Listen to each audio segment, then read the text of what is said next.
जय श्री कृष्णा। वास्तुशास्त्र में आज का वीडियो हम पूजा कक्ष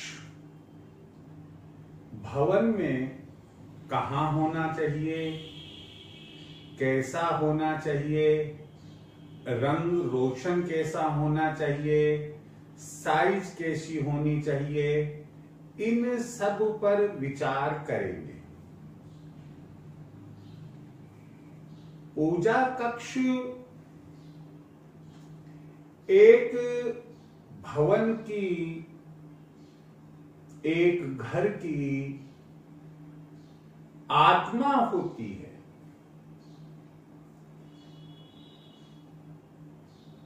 इसका गलत इस्तेमाल, गलत जगह पर बनना शिवाय बुरे परिणामों के और कुछ नहीं होता है। सबसे बड़ी बात, गृह लक्ष्मी जो उस घर की मालकिन है, उसके स्वास्थ्य पर बहुत बहुत बहुत बुरा प्रभाव पड़ता है और घर की सुख शांति समृद्धि सब में बाधाएं आती है, नकारात्मकता घर में प्रवेश कर जाती है।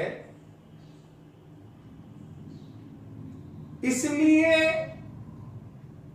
घर का नक्शा बनाते समय इस बात का अवश्य ध्यान रखें कि वास्तु, घर के वास्तु के सिद्धांत और नियम पूजा कक्ष के बारे में क्या कहते हैं, उनकी अवहेलना ना करे, आधुनिकता में ना जाए। अगर आधुनिकता में भगवान गए होते तो शायद आज के इंसान का जो नाक नक्श है, जो हमारे शरीर की बनावट है, हो सकता है किसी इंसान के कोई अंग कहां हो और किसी इंसान के कोई अंग कहां हो। लेकिन परमात्मा को मालूम है कि ऐसा करना उस इंसान के खिलाफ है, प्रकृति के नियमों के खिलाफ है।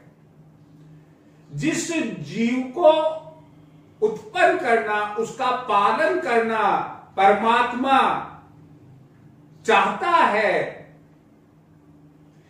उस अपने कर्तव्य पालन में उसकी अवहेलना होती है, जो परमात्मा अपने आप पर दोष कभी नहीं मंड सकता है।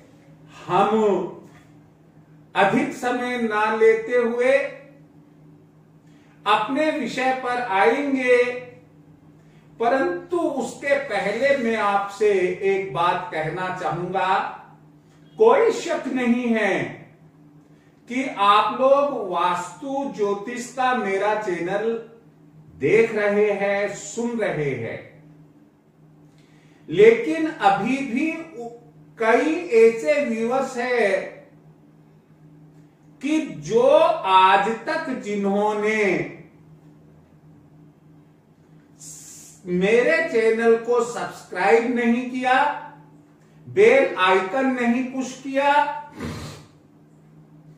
और अपने कमेंट भी नहीं भेजे, लाइक भी करना है, तो आपको क्या काम करना है? सब्सक्राइब करना है, बेल आइकन दबाना है, शेयर करना है, लाइक करना है और अपनी कोई बात हो तो आप उसे अवश्य कमेंट बॉक्स में डालें। मैं डॉक्टर के स्वामी, मैं अपना कांटेक्ट नंबर आपको बता ही देता हूं, 9461834722। आप इस पर कांटेक्ट करके भी अपनी बात कह सकते हैं, समझ सकते हैं। हम अपने टॉपिक पर आते हैं। अपना आज का टॉपिक है कि पूजा कक्ष की स्थिति, उत्तम स्थिति घर में, भवन में कहां हो। आपका भवन चाहे आयताकार हो, चाहे वर्गाकार हो, चाहे वृत्ताकार हो, या अन्य किसी भी आकृति में हो, आपको वास्तुशास्त्र में केवल एक ही कोण पूजा कक्ष के लिए बताया गया है, और वो है ईशान कोण। ईशान कोण का मतलब है उत्तर पूर्व वाला कोण। अपने मकान की जो उत्तर की साइड है उसका तीसरा भाग, और जो पूरब की साइड है उसका तीसरा भाग लेकर यह ईशान कोण बनता है। तो आपको अपने घर में पूजा कक्ष की स्थापना, पूजा कक्ष का निर्माण ईशान कोण में करना चाहिए। हां, एक बात अभी अभी ख्याल आई मुझे कि कई लोग किराए के मकान में रहते हैं। अब वो कहते हैं कि साहब इतने सारे कमरे तो हम कैसे ले, जो वास्तु में एक घर, एक आवास, एक भवन के लिए बताए हुए हैं। हम तो मिडिल क्लास है, लोअर क्लास है, और मान लो अपर भी है तो 2 या 3 कमरे वाला मकान हम ले लेते हैं, और उसमें भी हो सकता है कि ईशान कोण वाला कक्ष ना हो। तो ऐसी स्थिति में आपको एक चीज का ध्यान रखना है। आपके पास एक कमरा तो है ना, उस कमरे का जो ईशान कोण है आप उसे पूजा स्थान बना लीजिएगा, कोई दिक्कत नहीं है। वही प्राप्ति आपको होगी जो आप अगर एक बड़े घर के मालिक होते और भगवान का एक अलग कक्ष ईशान कोण में बनाते। तो पहली बात यह हो गई हमारी कि भवन का निर्माण, ईशान पूजा कक्ष का निर्माण ईशान कोण में होना चाहिए। चलो, आपने ईशान कोण में पूजा कक्ष का निर्माण करा दिया। भाई, वो जमीन के ऊपर तो कोई भगवान की तस्वीर नहीं रखेंगे ना, कहां रखेंगे? तो या तो हम बना बनाया कोई टेम्पल यानी कि मंदिर लेकर आएंगे, या ड्यूरिंग द कंस्ट्रक्शन, निर्माण कार्य के दौरान हम मंदिर का निर्माण करवाएंगे। और अगर हमने मंदिर का निर्माण उस रूप में नहीं करवाया, ऐसे ऐसे घुमावदार जो जाली देते हुए नहीं करवाया, तो हमने एक ताक बना ली। अब यहां हम कहना क्या चाहते हैं? आखिर सवाल ये है, कहना हम ये चाहते हैं कि आपका जो पूजा स्थान है ना, वह पूजा स्थान आपकी नाभि से ऊपर होना चाहिए। कारण यह है कि अगर नाभि से नीचे होगा तो हमारी नाभि से नीचे वाले शरीर की छाया उस पर पड़ेगी, और वो कई मामलों में अच्छी नहीं मानी जाती है। क्यों? कि नाभि के नीचे का अंग सामान्यतया अपवित्र माना जाता है। तो आपको यह ध्यान रखना है कि पूजा कक्ष में पूजा की ताक नाभि मंडल से, हमारे जो शरीर की नाभि है जिसे कुछ लोग सुंडी बोलते हैं, उस नाभि से ऊपर होनी चाहिए। चलो ये भी ठीक है। अब इसके बाद क्या बात हम ध्यान रखें कि भाई देखिए, अगर मुखिया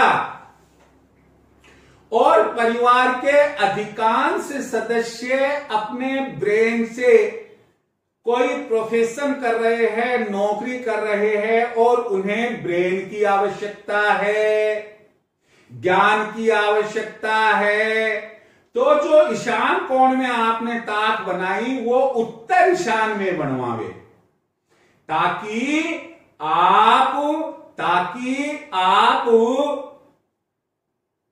पूजा उत्तर मुखी होकर कर सके।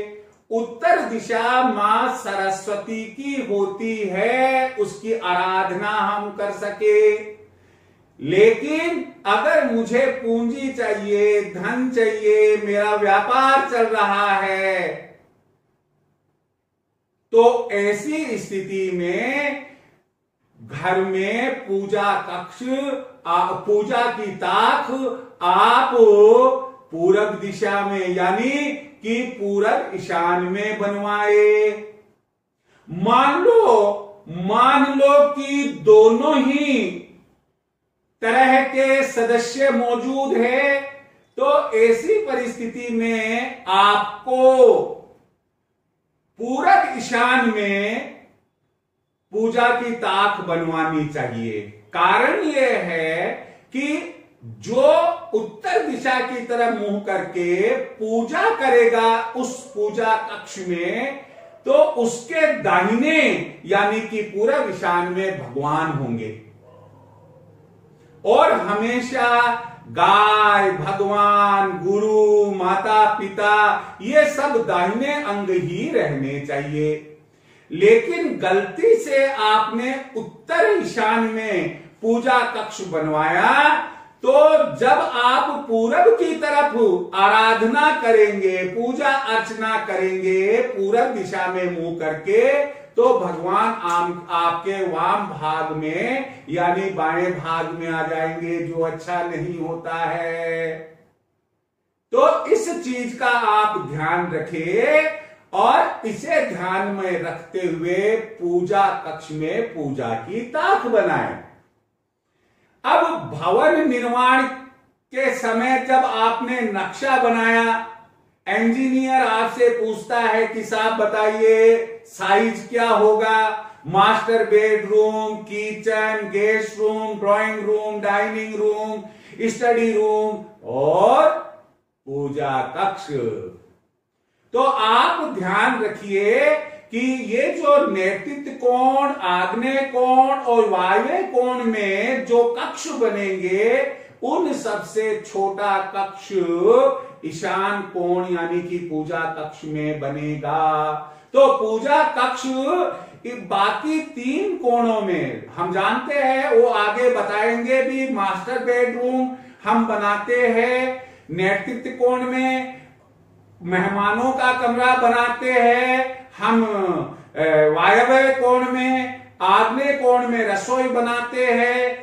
सामान्यतया ईशान कोण में जब हम पूजा कक्ष बनाते हैं, तो पूजा कक्ष इन कोणों में बने हुए भवनों से, कमरों से, कक्षों से छोटी साइज का होना चाहिए। अगली बात है कि भाई क्या कलर का प्रभाव पड़ता है इंसान की प्रकृति पर, उसकी लाइफ स्टाइल पर? भाई बहुत अच्छा पड़ता है। बिना कलर के तो कुछ भी नहीं है।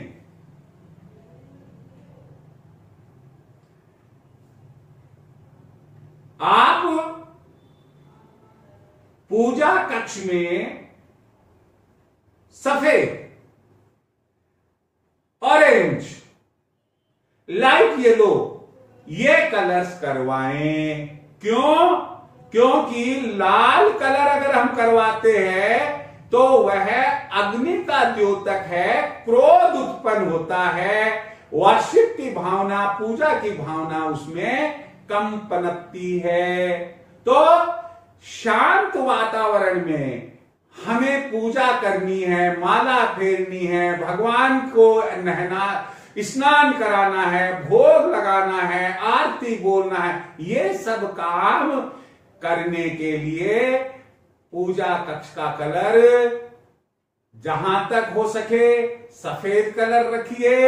अगर आप फिर भी कलरफुल पर्सन हैं, आप लाइट येलो कर लीजिएगा, ऑरेंज कर लीजिएगा, आपके पास में ये ऑप्शंस है।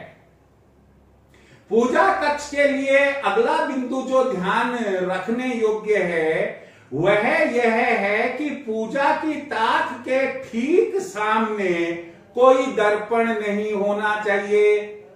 आप कहेंगे साहब क्या दर्पण हम वहां लगाएंगे क्या? अरे दर्पण वैसे नहीं लगाएंगे, लेकिन यह संभव हो सकता है कि आपकी वार्डरोब हो, उसमें आपने दर्पण लगवा रखा हो, आपकी स्टील की अलमारी हो, वहां पर लोहे की अलमारी हो, वहां पर आपने दर्पण लगा रखा हो, उस दर्पण में पूजा की ताक दिखाई अगर देती है तो वह अशुभ मानी जाती है। यह चीज आपको ध्यान में रखनी है। पूजा कक्ष में अगला बिंदु है अपना कि पूजा कक्ष में पितरों को सामान्यतया स्थान नहीं दिया जाता है। कुछ परिवार ऐसे देखे जाते हैं कि एक तरफ ठाकुर जी रखे हुए हैं, देवी देवताएं अन्य हैं, और उन्होंने क्या किया कि वहां पर पितरों का भी स्थान बना दिया। हम जानते हैं भाई पितरों की दिशा अलग है, चंद्रलोक के ऊपर पितरलोक है। हम आदर सम्मान और उनकी पूजा अर्चना करते हैं, लेकिन उनका अपना कोई स्थान तो है ना, और उनकी अपनी दिशा है, और उनको जो दिशा दी गई है वह दक्षिण दिशा है। तो हम उनको परमात्मा भगवान देवी देवताओं की जो तस्वीर है और जो मूर्ति है उनके साथ में हम स्थापित नहीं कर सकते हैं। इस बात का भी आपको ख्याल रखना है। जब ये पूजा की ताक की चर्चा चल रही है तो मैं छोटी छोटी 2-3 बातें जो आपसे हो सकता है कोई गलती हो रही हो बता ही देना चाहता हूं कि मां सरस्वती की जो फोटो है वो उत्तर दीवार को छूती हुई हो, अन्य जो शक्ति की देवी है जैसे लक्ष्मी माता है, दुर्गा माता है, इनकी तस्वीर पूरब को छूती हुई हो, आप ताक में पूजा की ताक में बाईं सूंड वाले, देखिए वापस सुन लीजिएगा, बाईं सूंड वाले जहां मान लो सपोज करो मैं वैसे गणेश जी हो नहीं सकता, मान लो मैं गणेश जी हूं तो मेरी सूंड ऐसे गई हुई है, मेरे लेफ्ट साइड में गई हुई है, बाईं सूंड वाले गणेश जी होने चाहिए। आप पूछेंगे तो साहब क्या दाहिनी सूंड के भी होते हैं? हाँ होते हैं। तो फिर उनका क्या करते हैं? उनको हम मुख्य द्वार पर स्थापित करते हैं। यहां पूजा की ताक में आप बाईं सूंड के गणेश जी की ही स्थापना करते हैं। ठाकुर जी लड्डू गोपाल 1.25 इंच के, वो 1 नंबर 2 नंबर 3 नंबर ये इस तरीके से चलते हैं, इस तरीके से छोटा, और उनके लिए आसन, उनके छत्तर छोटा सा, मोर पंखी, ये तमाम चीजें होनी चाहिए। आप पारद शिवलिंग भी रख सकते हैं, ये एक अंगूठे के पेरवे जितना 1.25 इंच 1.5 इंच तक का पारद शिवलिंग भी आप रख सकते हैं और उसे जल चढ़ा सकते हैं, अभिषेक कर सकते हैं। और यदि आप कोई मूर्ति रखना चाहते हैं तो वो मूर्ति घर के हिसाब से, गृहस्थ के हिसाब से 3.25 से 4.25 इंच के बीच की ही, या ये जो 4 अंगुल है यहां तक की सामान्यतया आपको रखने की इजाजत है। इससे बड़ी नहीं रखी जाती है। कारण उसके पीछे बहुत बड़ा है, और वो बहुत बड़ा कारण है कि जितनी बड़ी मूर्ति उतना ही उनका काम आपको देखना पड़ेगा। सुबह आपको प्रातःकालीन पूजा से लेकर शाम को रात को शयन तक दुनिया भर के सारे काम देखने पड़ेंगे। और तो और उसके अलावा उनका जो भोग है वह भी उसी हिसाब से आपको चढ़ाना होगा। आप एक बार दो बार तो चढ़ा सकते हैं, बाकी बाद में वो भोग बांटेंगे कहां, खाएगा कौन। इस तरह से मूर्ति सामान्यतया एक गृहस्थ के लिए 3.25 से 4.25 इंच वाली ही बताई गई है। और कुछ विद्वानों का मत है कि हमारे हाथ की ये जो 4 अंगुल है, इतनी बड़ी मूर्ति आप घर में रख सकते हैं। अगला बिंदु जो पूजा कक्ष के बारे में है, पूजा कक्ष के दरवाजे के ठीक सामने लेट्रिन बाथरूम कदापि नहीं होने चाहिए। यही नहीं बल्कि लेट्रिन बाथरूम की दीवार से सटा हुआ पूजा कक्ष भी नहीं होना चाहिए। ये सब बातें आपको पूजा कक्ष के संबंध में हमने अभी बताई। मुझे उम्मीद है कि आप पूरा ख्याल रखेंगे पूजा कक्ष का। क्यों कि अगर जिसने हमें बनाया, जिसने हमारे लिए घर की व्यवस्था करी, अगर हम उसके लिए अपने घर में छोटा सा स्थान देते हैं, उसकी प्रतिमा, उसकी तस्वीर लगाते हैं, अगर उसके घर की भी हम पवित्रता ना रखें, तो भाई मुझे बताइए कि वो क्यों हमें लक्ष्मी प्रदान करेगा, क्यों हमें आरोग्य प्रदान करेगा।